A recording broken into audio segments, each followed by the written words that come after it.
बात है नादिर शाह की। नादिर शाह ईरान का पहले एक दास हुआ करता था, धीरे धीरे दास के रूप में इसको खरीदा गया था ईरान में, धीरे धीरे ये वहां का एक शाह बन जाता है। ठीक है, लेकिन ये अपने को शाह तहमास्प, जो ईरान के प्रमुख शाह थे, शाह तहमास्प, उनका प्रमुख सेनापति माना करता था। ये अपने आप को ईरान का शाह नहीं कहता था। ठीक है, चलिए।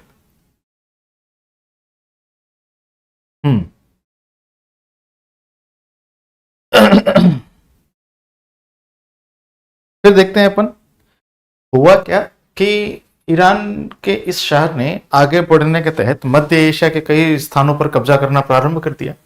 इधर अफगानिस्तान के अंदर अगर हम बात करें तो अफगानिस्तान के अंदर जो है अफगानिस्तान का कुछ क्षेत्र कंधार, काबुल, ये मुगल बादशाह के पास में था।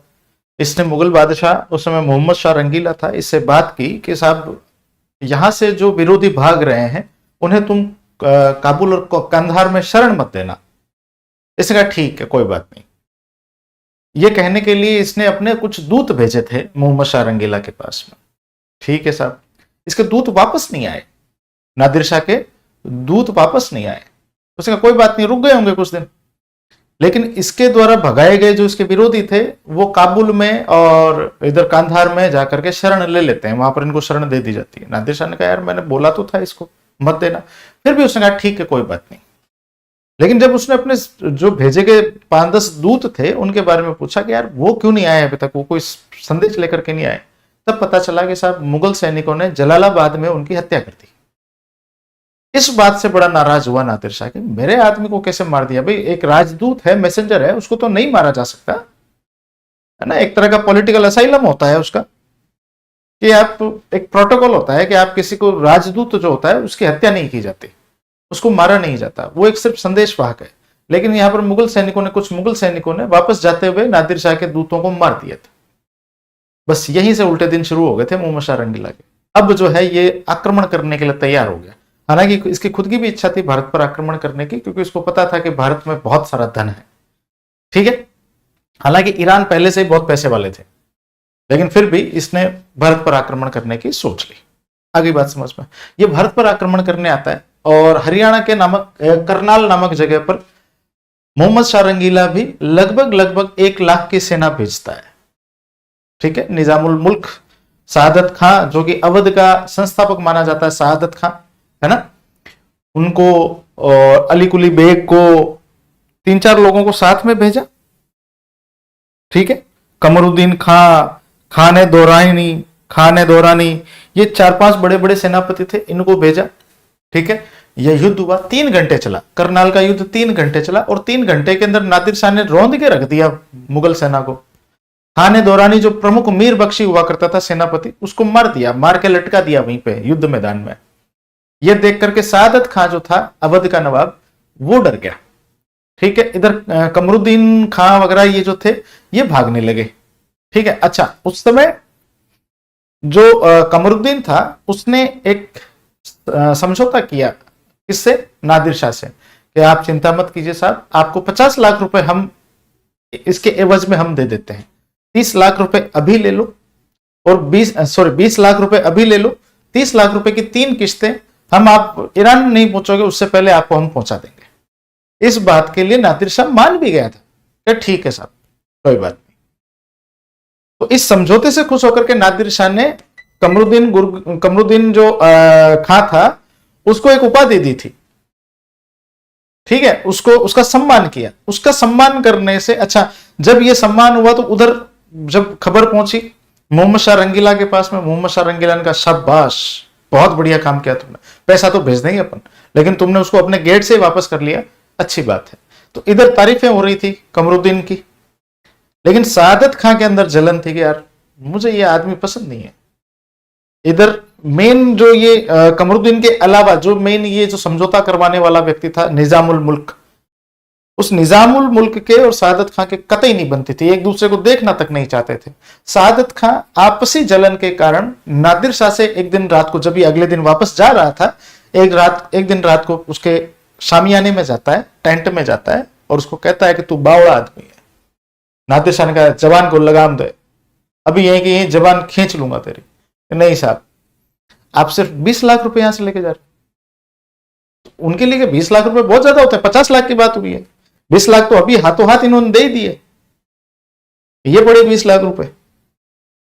सादत खान ने कहा तू बावड़ा है वास्तव, तू 20 लाख से, अरे दिल्ली जा, दिल्ली में तेरे को 20 करोड़ रुपए मिलेंगे। नादिर शाह ने कहा 20 करोड़ इतने रुपए होते भी हैं कि हमारे भारत में होते हैं? तुम्हारे भारत में 20 करोड़ रुपए होते हैं? हाँ होते हैं। 20 करोड़ क्या, हजारों करोड़ होते हैं हमारे यहां। तो 20 लाख रुपए में गरीब साले, तू 20 लाख रुपए के अंदर राजी होके जा रहा है वहां से? शर्म नहीं आई तेरे को? नादिर शाह तू ईरान का शाह है। नादिर शाह के दिमाग के अंदर अब जो है फितूर डाल दिया। नादिर शाह ने कहा ठीक है साहब, अब मैं दिल्ली पर आक्रमण करूंगा।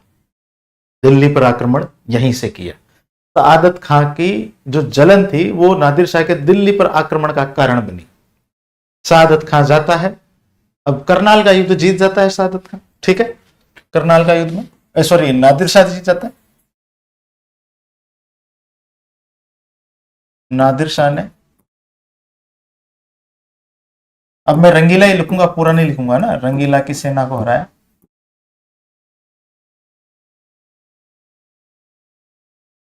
हराकर दिल्ली की तरफ बढ़ा।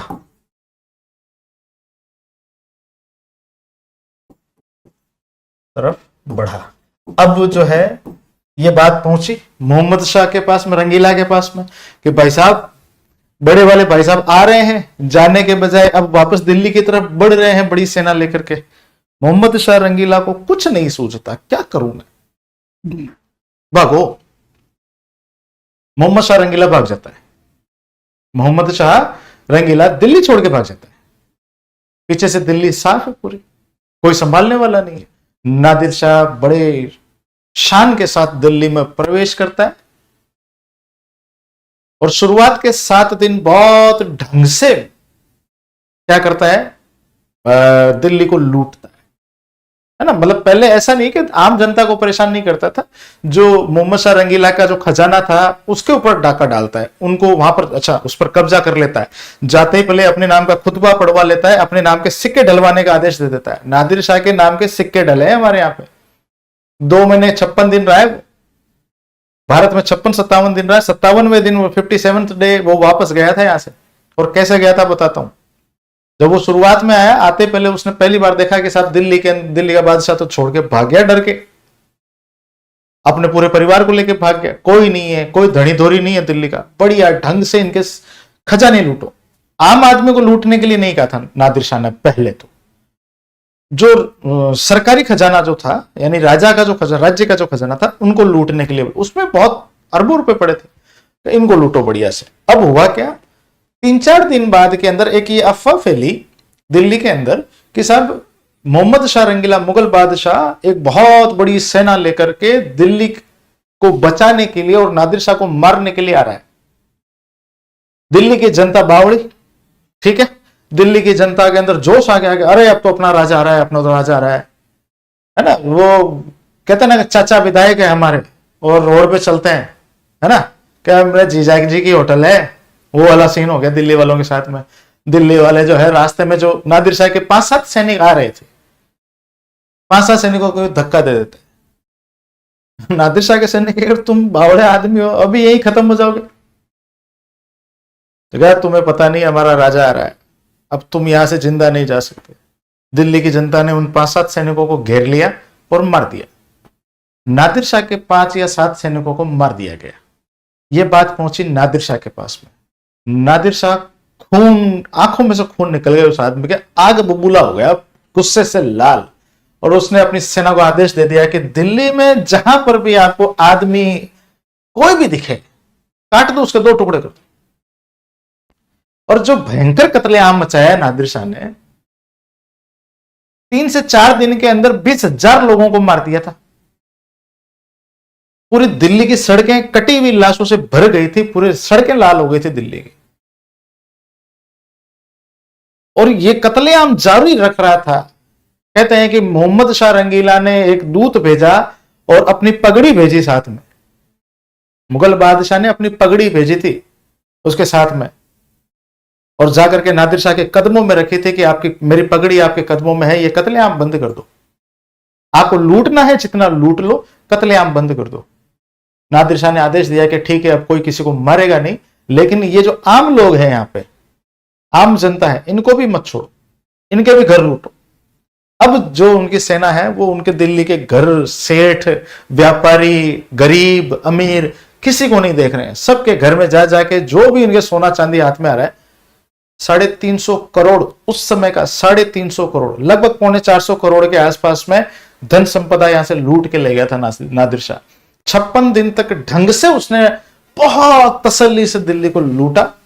ठीक है, दिल्ली वालों की जो गलतफहमी थी उसको एक ही झटके में उसने निकाल दी थी, है ना। 20 से 25 हजार दिल्ली वालों के काट के रख दिया था उस आदमी ने।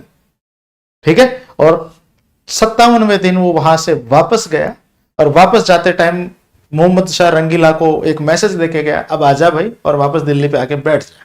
ठीक है, मैं तेरे को अधिकार देता हूं कि तू अपने नाम का खुतबा पढ़वा ले और अपने नाम के सिक्के वापस जारी करवा ले। ये देकर के नादिर शाह वापस लौटा है। समझ में आई बात? पूरी कहानी समझ में आई? बताओ देखे, क्लियर है? नादिर शाह की लूट अब कभी याद नहीं रखोगे। अब नादिर शाह को यहां से क्या क्या मिला देखो, मैंने बताया था आपको कि एक व्यक्ति था सादत खां, अवध का नवाब, जो अवध का संस्थापक भी माना जाता है, अलग एक स्वतंत्र रियासत का। वो बंदा नादिर शाह को लेके आया था। क्या बोला था उसने कि 20 करोड़ रुपए मिलेंगे।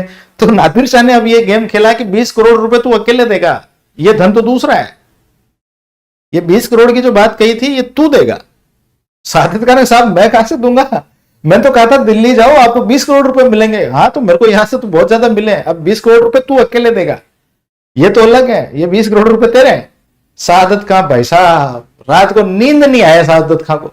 सादत खां को कह दिया फिर नादिर शाह ने कि भाई 2 दिन के अंदर, दो दिन का समय दे रहा हूं, 20 करोड़ रुपए नहीं आए ना तो सोच, तेरी टांग अलग होगी, तेरी आंखें अलग होगी, तेरे कान अलग होंगे, तेरे हाथ उंगलियां सब काट करके और पूरी जनता के सामने फेंकूंगा, मैं कुत्तों को खिलाऊंगा। सादत खां भाई साहब कांप गया। सादत खां ने जहर खा लिया। सादत खां आत्महत्या कर लेता है नादिर शाह के डर से। फिर उसका बेटा सफदर जंग जो है वो 2 करोड़ रुपए देकर के जान छुड़ाता है कि साहब मेरे पास में इतने ही हैं, मेरा बाप तो पागल था, है ना, तो वो तो है ना एक बकलोली करता था। 20 करोड़ रुपए उसके मुंह से निकल गए, एक जीरो ज्यादा लग गया, साहब ये 2 करोड़ रुपए ही है, आप तो 2 करोड़ लो, ये तो ये है, नहीं तो कुछ भी नहीं। वहां 2 करोड़ तो दे, 2 करोड़ लेकर के माफ किया उसको। समझ में आई यहां तक? हाँ हाँ, बड़े खतरनाक लोग हैं। ठीक है, तो 2 करोड़ रुपए तो सफदरजंग से ले लिए, है ना। 30 करोड़ रुपए उसको नकद मिला, सोने चांदी हीरे जवाहरात के अलावा 100 हाथी, 7,000 घोड़े, 10,000 ऊंट, 100 किन्नर, ठीक है, 130 लेखपाल यानी कि आपके अकाउंटेंट्स, 200 लोहार, लोहार मतलब लोहे का काम करने वाले कारीगर, ठीक है, और लगभग 100 के पास में, 200 के आसपास में, कहने का मतलब है आप ही मान के चलो कम से कम 1000 के आसपास में ये कलाकार लेकर के, कलाकार मतलब कि ये जो अपने कारीगर होते हैं ना वो साथ में लेके गया। इसके अलावा तख्ते ताउस, मयूर सिंहासन वो लेके गया जो शाहजहां ने बनवाया था, ठीक है, जिसका खुद का मूल्य उस समय का 1 करोड़ रुपए था। ठीक है, कोहिनूर हीरा ले गया जो शाही ताज में जड़ा हुआ था। आगे बात समझ में? लगभग लगभग 350 करोड़ रुपए की संपत्ति इसके हाथ में लगी थी इसमें। बात आई समझ में? ठीक है, दिल्ली की तरफ बढ़ा। अब यहां से भारी मिस्टेक हो गया। हाँ चलिए,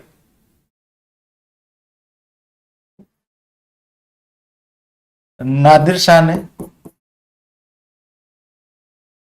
दिल्ली को लूटा। अच्छा, आपको पता है ये 350 करोड़ की संपत्ति सिर्फ दिल्ली दिल्ली से लेके गया था।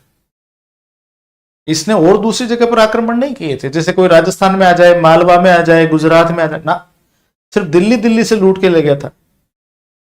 नादिर शाह ने दिल्ली को लूटा,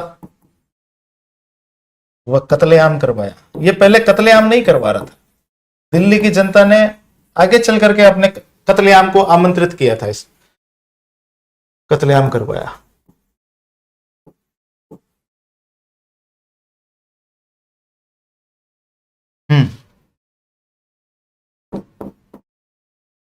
लगभग 350 करोड़ वैसे 348 करोड़ माने जाते हैं, अपन लगभग 350 करोड़ की संपत्ति हाथ लगी, नादिर शाह के हाथ लगी।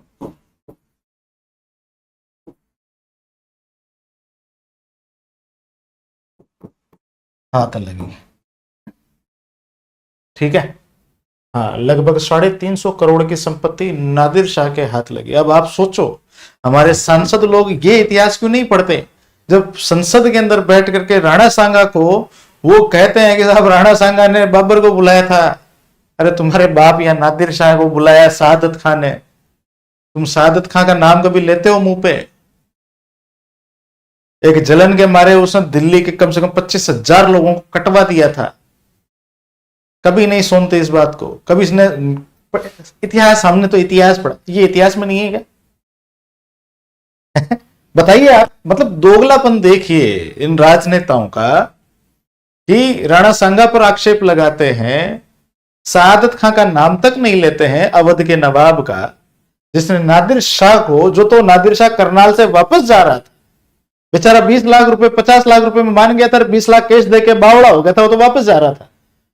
और आपको पता है नादिर शाह को 350 करोड़ की जो संपत्ति मिली, इतनी संपत्ति उसने अपने जीवन भर में एक बार में देखी थी, उसका दिमाग घूम गया था, पागलपन जैसी हरकतें करने लग गया था।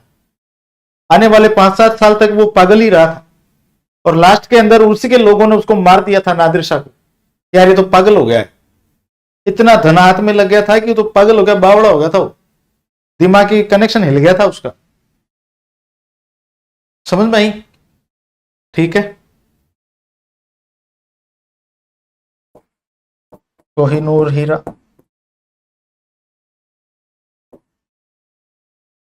और मयूर सिंहासन, लिखो शाहजहां का, शाहजहां द्वारा निर्मित मयूर सिंहासन।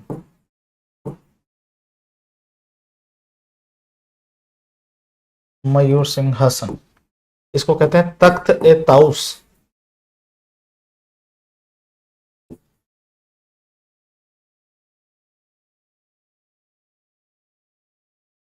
तख्त ए ताउस द्वारा निर्मित मयूर सिंहासन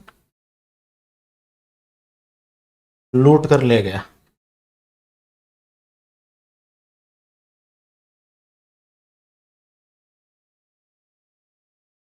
अपने साथ ले गया था,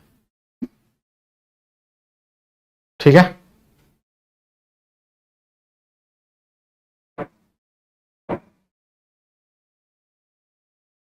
चलिए, नादिर शाह की इस लूट का पता मध्य एशिया में सबको चली गया था। अब इतना पैसा लोगों को तक पहुंचने लगा कि साहब 1000 करोड़ रुपए ले आए, 1200 करोड़ रुपए ले आए, क्योंकि लाए 350 करोड़ है, लेकिन बात पहुंचती है तब बढ़ी जाती है। तो इससे भाई साहब वहां के जो लोग हैं वो उद्वेलित रहने लगे कि यार हम भी भारत पर आक्रमण करें। और इसी को नादिर शाह के आक्रमण का ही एक परिणाम था कि 1748 में अहमद शाह अब्दाली, अफगानिस्तान के राजा अहमद शाह अब्दाली ने भारत पर आक्रमण किया था, और वो भी इसी के समय में हुआ था। वो भी किसके समय में हुआ? इसी के समय में हुआ था, मतलब ये जब मरने वाला था उससे जस्ट पहले हुआ था, ठीक है।